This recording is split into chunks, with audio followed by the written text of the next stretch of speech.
دارالشفا چپوجی میں طاہر یعقوب کی صحافیوں سے گفتگو۔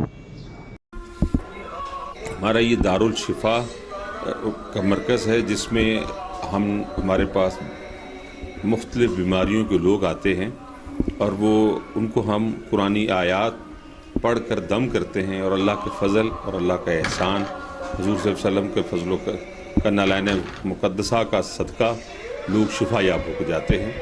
یہاں پہ ہم کھولتا ہوا تیل زیتون کا ہوتا ہے فرائی پین میں، جس میں ہم آیت قرآنی پڑھ کر اپنا پاؤں ڈپ کرتے ہیں، اور جہاں تکلیف ہوتی ہے تکلیف والی جگہ پر لگانے سے اللہ انہیں شفا عطا فرماتا ہے۔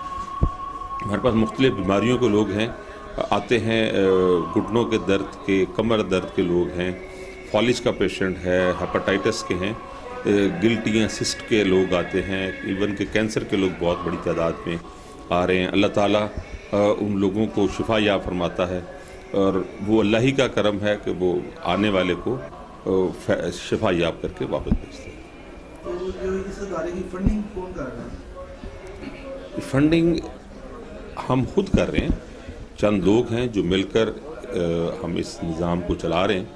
یہ ہماری بلڈنگ بھی رینٹ کی ہے، کرائے کی بلڈنگ ہے، اور باقی معاملات بھی ہیں۔ لنگر یہاں پہ چل رہا ہے، ڈیلی یہاں پہ 200-250 بندے کا کھانا یہاں پر ہوتا ہے۔ یہاں فزیوتھیراپی سینٹر ہے، اور بہت بڑا دارالشفا ریہیبلیٹیشن سینٹر ہے، جس میں لوگ آتے ہیں، فزیوتھیراپی کرواتے ہیں، اور بچوں کو، لوگوں کو کرتے ہیں ہم لوگ۔ یہ سارا جو ہے یہ ہم خود لوگ کر رہے ہیں، چند لوگ مل کر اس کو سارے نظام کو چلا رہے ہیں، اور الحمدللہ اس میں ہم کسی ادارے سے کوئی فنڈنگ نہیں لیتے۔ یہ سارا کچھ ہمارا خود اون